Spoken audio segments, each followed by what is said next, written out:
Broadcasting around the world, this is On the Record with Christian Briggs. Serious talk about what's happening around the world and how it affects you. Unfiltered truth for a world on edge.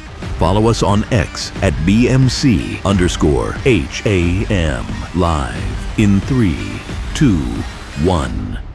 President Trump raising new concerns about Beijing's possible role in supporting Tehran. Yesterday, pointing to a recently intercepted vessel he described as carrying a gift from China. This podcast is brought to you by Hard Asset Management. We have the lowest prices on all precious metals. Call us at 844-426-4653. That's 844-426-4653. Joining us for Insight is political analyst and economist Christian Briggs. Thank you so much for joining us today, Christian. Analysts are suggesting that China's assistance to Tehran goes much further than the potential rocket fuel precursors that we saw on that ship. Its surveillance tech, for one, was used by the regime to target protesters earlier this year. How deep does this partnership go? Well, first of all, thanks for having me. And Stephanie, it's great to see you. And the topic that you're asking about today is probably one of the deepest ones. When you look back at the past 15 to 20 years, China and Iran have had a symbiotic relationship because it's out of necessity. Iran was looked at by both the Obama administration as well as other past administrations as being centralized for Middle East. In other words, with Iran's huge oil reserves, and after the Shah was taken out 47 years ago, China thought that Iran could be a strong partner, and Obama agreed with it, and that's why he lifted the sanctions, and he basically dropped off $1.7 billion in cash, which is, a Christmas gift that kept on giving. Just 2 days after steering $400 million in cash to Iran in a covert payment timed to coincide with the release of American hostages, President Obama and his administration paid the Islamic Republic 3 times that amount, another $1.3 billion in interest. And now you have China, who is deeply embedded within the Iranian culture. Because why? Well, China needs the Iranian oil. They get the oil at a huge discount. It helps keep their productivity in the Chinese economy strong. At the same time, it keeps their inflation and their cost of that production low. Why? Well, because the oil is cheap. China does not want to lose Iran as a strategic partner, and they'll do whatever it takes to maintain that relationship.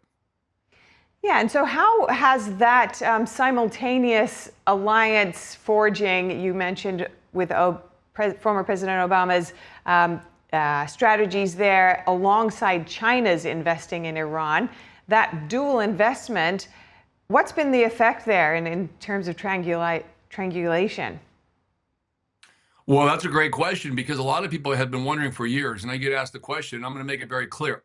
Obama was very sympathetic. He had an assistant named Valerie Jarrett, who was an Iranian sympathizer, and so she pretty much told the administration, Obama, the administration, that we need to maintain a consistent relations and strong relations long past we're out of the White House with Iran.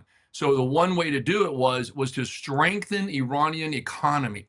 So when the sanctions were lifted by the Obama administration and $150 billion in liquidity, which at that time had been frozen by then President Bush after 9/11, that money was released back to the Iranians. We officially ended the sanctions and agreed to release $150 billion in funds to the terrorist state. On top of that, I guess President Obama decided an extra $1.7 billion was needed at the time. So when you look at the history of where China placed itself within the Iranian ecosystem, and then Obama helped filter all of that cash back to them, it's very clear. They all wanted, being the administration and China, Beijing, wanted the Iranian country and the regime at that time to be the stronghold of the Middle East, and they were looking at this to be a long-term cooperation agreement. So it looks potentially that this war in Iran could be targeting Beijing as much as it is Iran's nuclear ambitions. Yes, and I'm going to go into that very detail. I was just recently in Rome at some high-level meetings, and I can tell you this. The way President Trump is playing this is brilliant. So When you look at Venezuela, that was a chokehold of oil, inexpensive crude oil that was being sent over about 800,000 barrels a day, give or take, was being pumped out of the Venezuelan oil fields offshore. One reason Trump might still be so interested, despite all these downsides, is China, a key rival that Trump is keen to undermine.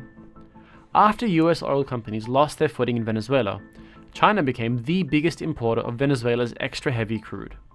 The oil, used for asphalt, became a key supply for China's extensive road building. With the US now in control of Venezuela's exports, China will probably have to get most of that oil elsewhere. That oil was moving its way over to China at a very heavily discounted price. About 12 to 15% of China's daily needs was coming from Venezuela. President Trump knew to stop China and the BRICS. Remember, Iran became an official member of the BRICS coalition. And because of that, China was making moves on natural resources, rare earth elements, things of which that they were working on over the last 30 years. By taking over the Iranian oil production or systematically slowing that production down almost pretty much to a halt right now, China has lost oil from Venezuela.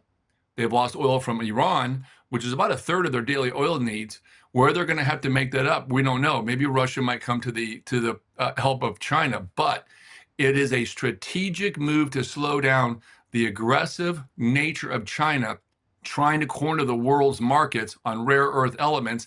And they knew at some point 20, 25 years ago that these elements, these resources were going to be needed in technology revolution transformation. And that's the card that President Trump played. It was a brilliant chess move, and he's playing that card incredibly well. Meanwhile, there is some concern that attention on the Middle East could detract from the Indo-Pacific and all those acute issues there with China. Where do you stand on that? That's a good point. Okay, so there was some talk recently in the last 6 months that one of the reasons why President Putin took his time in Ukraine, because obviously he's a member of the BRICS, he was one of the founding members, that they were going to try to wear down both the Western coalition of European countries that were bringing armaments and resources to Ukraine, as well as United States fighting that. And when President Biden was sending all sorts of military as well as cash, let's just say it for what it was, that a lot of ways is to take your enemy and wear them down over time. And so Putin has taken his time on the Ukrainian front. There's been a lot of proof that he could have taken it sooner. So when you look at what he was doing and how he's done it, methodology, and it's kind of a premeditated system of which they've taken and dragged this war out, is to drop the resources or to make limitations on the resources of the United States so that China could go into Taiwan. And that could be something that's been, let's just say that could be slowed down now. And I'll tell you why real quick. There are about a year and a half ago, China took 2 of their largest refineries and they switched them quickly from transportation or land diesel to marine diesel.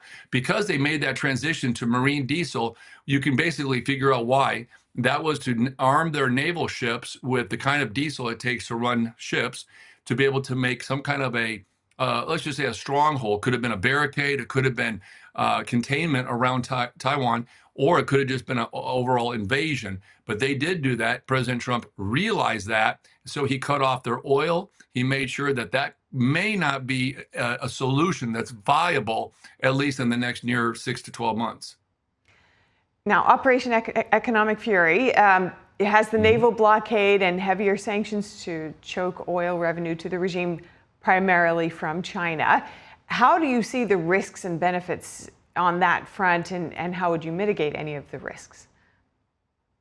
Oh, okay. Well, I like that question because it's not only why, it's how it could change. So the risks are this: we're still going to see some type of escalation in the price of oil.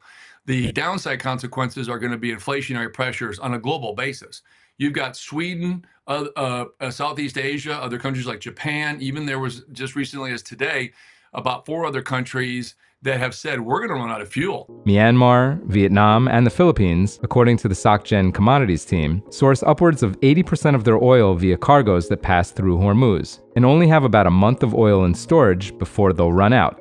The situation is also acute in Singapore, which usually receives 680,000 barrels per day of trans-Hormuz crude oil and has just 40 days of inventory so-called cover. Thailand is in only a little better position, with 50 days of cover on its 400,000 barrels per day from Hormuz.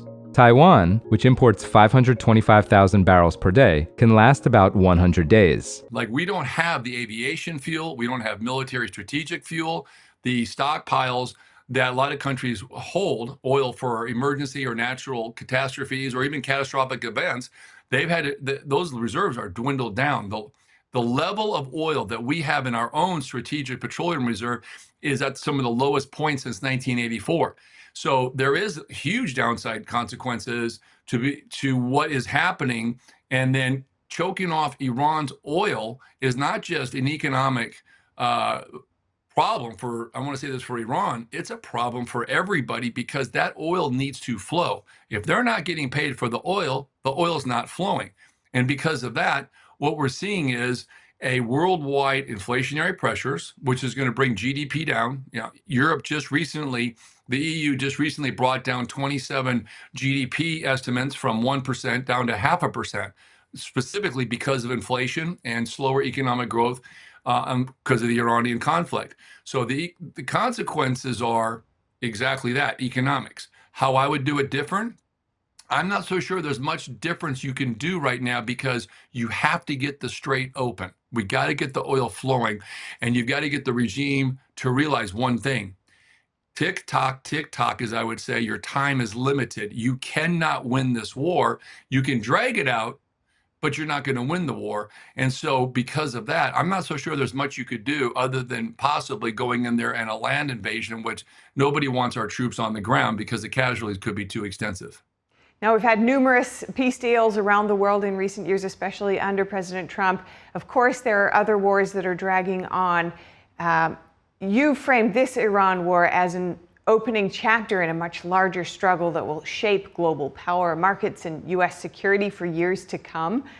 In our last few seconds, just describe more of the stakes here as you see it. Well, the stakes are very clear. Would you like to have $100 oil and maybe a little bit higher gas prices at the pump? Or would you want to have 10 to 12 nuclear warheads, or at least have the understanding that Iran had enriched uranium to weapons grade? Now, whether that uranium was put into the missiles or whether they had the projectiles in which to launch those, the jury's still out on that. I'm sure that's classified. But I will say this to you. I'll take $100 oil. I'll take a little bit of inflation, because I'd rather have that than to have a regime that has been the largest state sponsor of terrorism in the world. This is documented. This isn't a political party saying this. This is the global world saying it. In Lebanon, Iran directly supports and finances the terrorist organization Hezbollah. By arming Hezbollah with sophisticated weaponry, Iran has built a powerful force that threatens Israel. Hezbollah's arsenal reportedly includes some 40,000 rockets and missiles.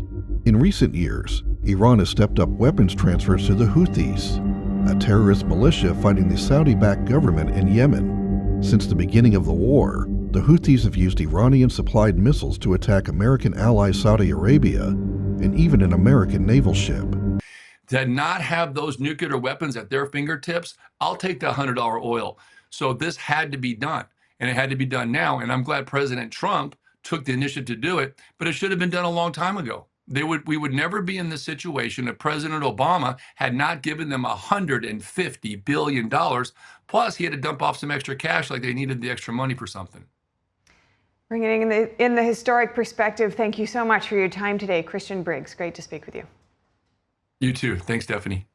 Gold has more than tripled since September 2022, rising from $1,656 per ounce to over $5,000 by February 2026. That's a 205% gain, outperforming the market, and proving why gold is the ultimate long-term hedge. As global debt soars and currencies weaken, central banks are hoarding gold at record pace. Why aren't you?